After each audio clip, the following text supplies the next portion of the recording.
Hello students, today we will start new chapter 16 geometry.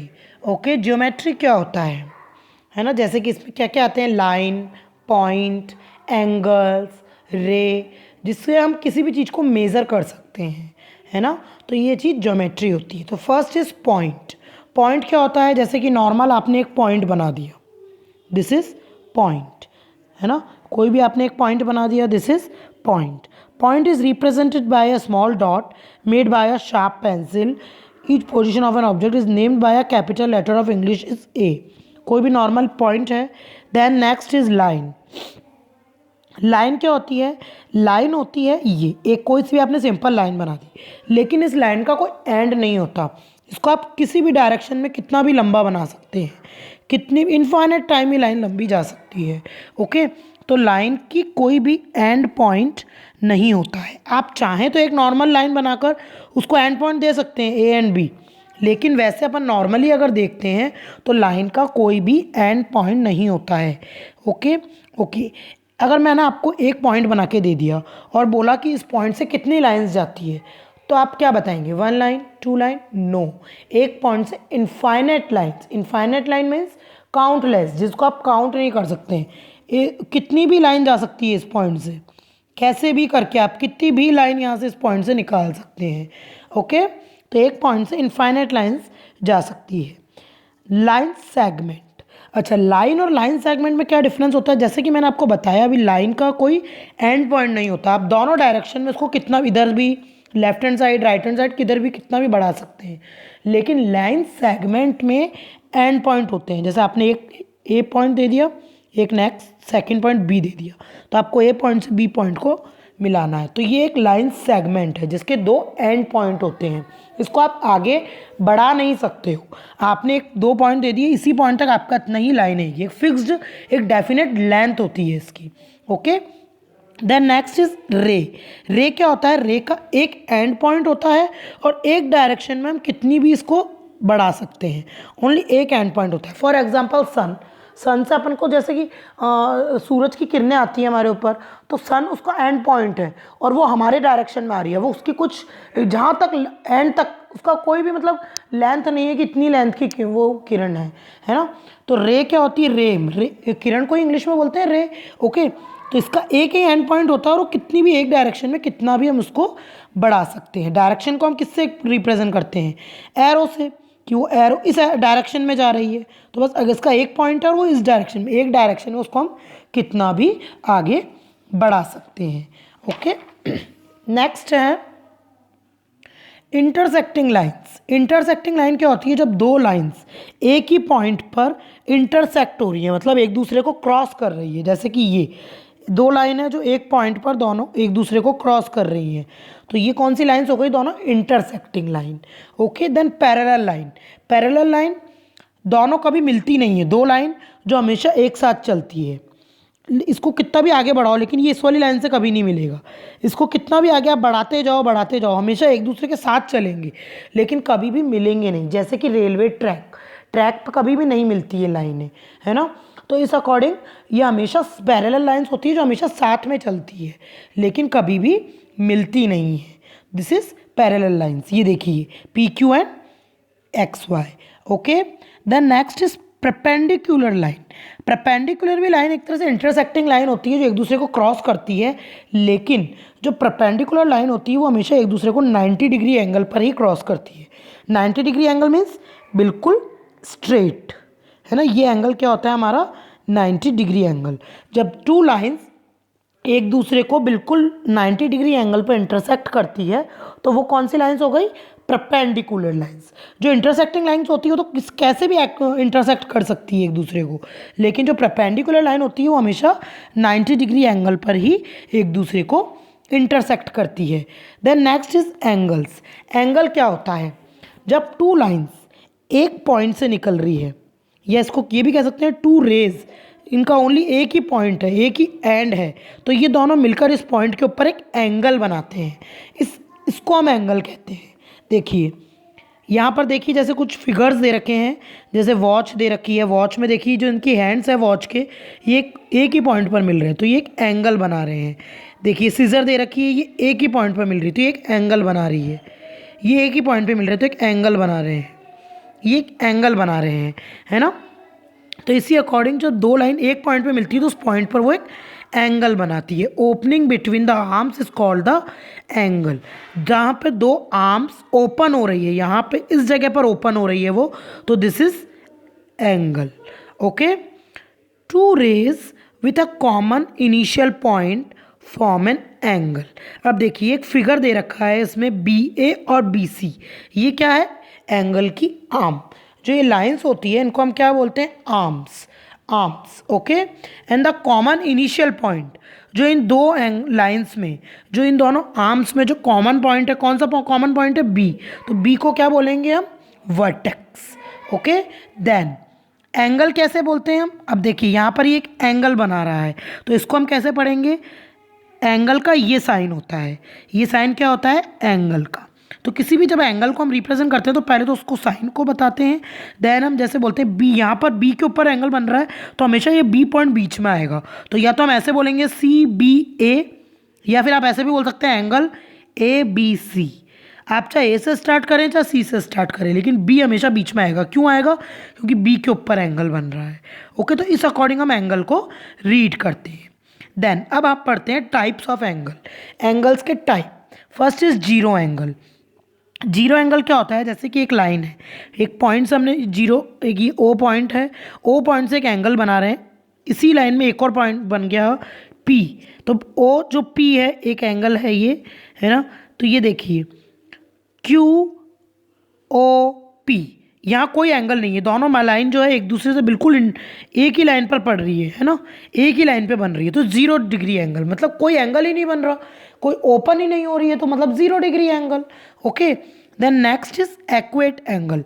एक्वेट angle क्या होता है, जब दो लाइन, उन दोनों के बीच का जो एंगल होता है वो 0 एंड 90 डिग्री होता है, मतलब 0 से लेके 90 डिग्री के बीच में होता है, तो वो एक्वेट एंगल होता है। मतलब 90 डिग्री से अबाव या 90 डिग्री नहीं होना चाहिए, 90 डिग्री से कम का जो भी एंगल होता है उसको हम क्या बोलते हैं, एक्वेट एंगल। ओके, जैसे आप देखिए यहाँ पे 70 डिग्री का एंगल है तो दिस इज एक्वेट, अगर 60 डिग्री का दिस इज एक्वेट, 50, 40, 45, 35 जो भी 90 डिग्री से कम के एंगल बनेंगे वो एक्वेट एंगल होंगे।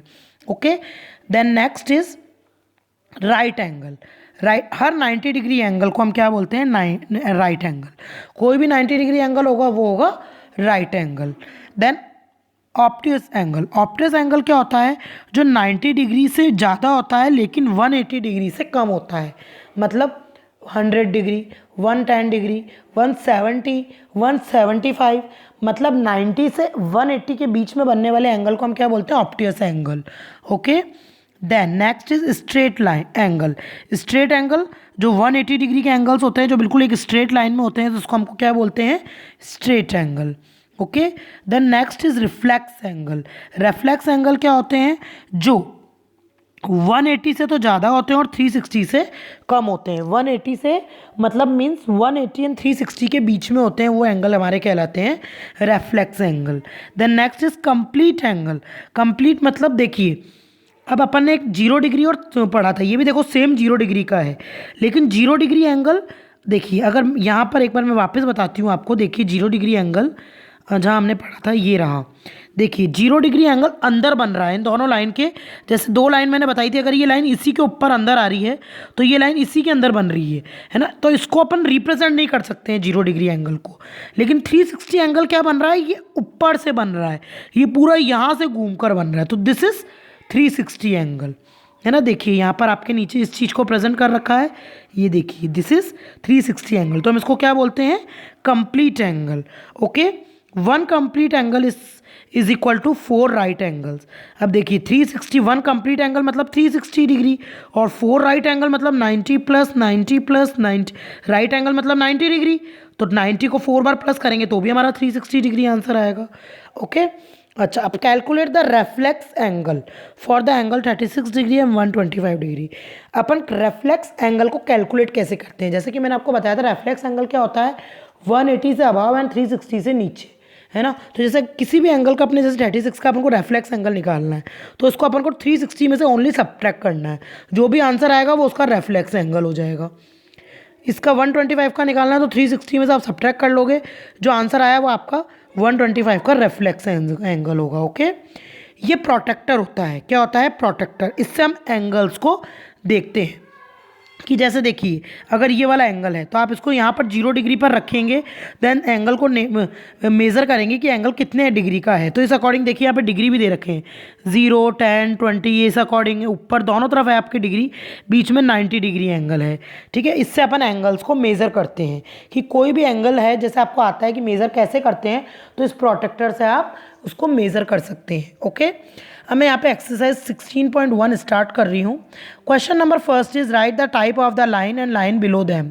ओके, देखिए जो लाइंस दे रखी है नीचे हमको बताना है कि कौन सी लाइंस है। जैसे कि मैंने आपको बताया this is perpendicular, this is intersect, this is parallel.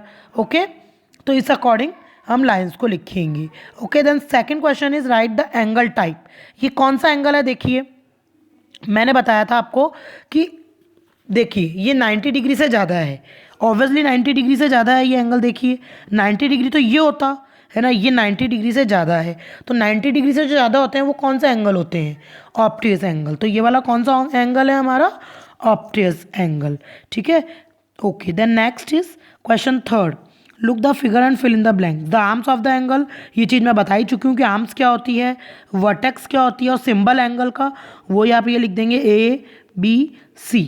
Okay, then next is fourth, measure the following angles with the help of the protector.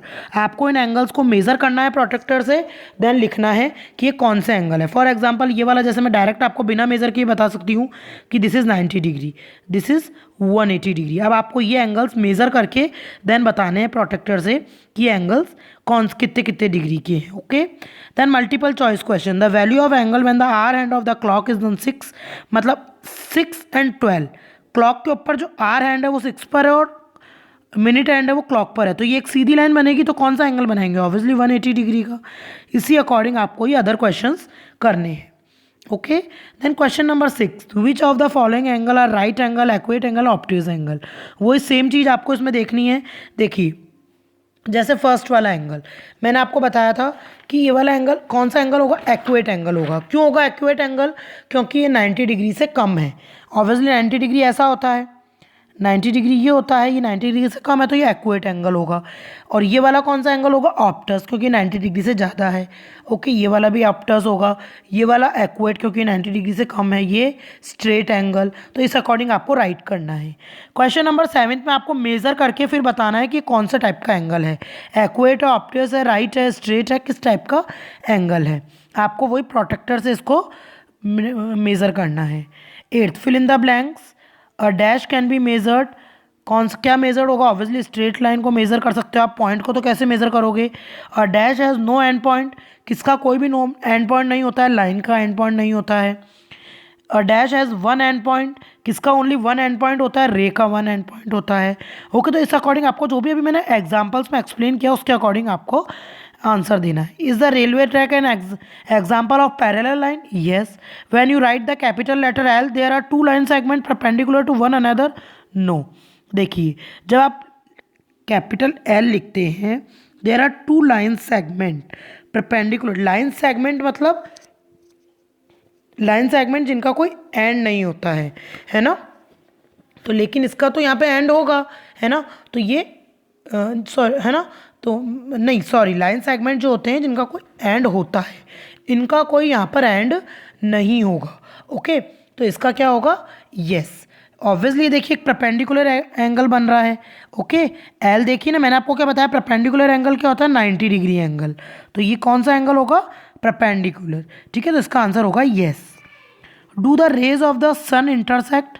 जो रेज होती है, सन की रेज होती है, वो इंटरसेक्ट करती है? नो, इंटरसेक्ट नहीं करती है वो। ओके, तो first is yes, second is yes and third is no.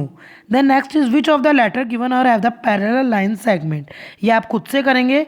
मैंने आपको बताया है कि पैरेलल लाइन क्या होती है और परपेंडिकुलर। पैरेलल लाइन जो बिल्कुल एक जैसी एक साथ चलती है लेकिन मिलती नहीं है, और परपेंडिकुलर लाइन जो 90 डिग्री के एंगल पर एक दूसरे से इंटरसेक्ट होती है। तो आपको इसमें से बताना है कौन सा पैरेलल और कौन सा परपेंडिकुलर है। ओके, देखिए एक एग्जांपल बता देती हूँ मैं। ई पैरेलल भी है और परपेंडिकुलर भी है। कैसे? देखिए अगर मैं इन तीनों लाइन को वो देखती हूँ तो ये पैरेलल है, और अगर मैं इसको देखती हूँ, ओनली इस चीज़ को देखती हूँ, तो ये परपेंडिकुलर है। और अगर ऐसे मैं ओनली इन तीनों लाइन को, ये तीनों लाइन मिलेगी नहीं लेकिन पैरेलल है, तो ई जो है वो पैरेलल भी है और परपेंडिकुलर भी है। ओके, इस अकॉर्डिंग आपको अदर अल्फ़ाबेट्स भी देखने हैं कि कौन से पैरेलल है और कौन से परपेंडिकुलर है। हो सकता है एक ही अल्फ़ाबेट परपेंडिकुलर भी हो और पैरेलल भी हो। ओके, तो आपकी यहाँ पे ये 16.1 कंप्लीट होती है। Okay, thank you.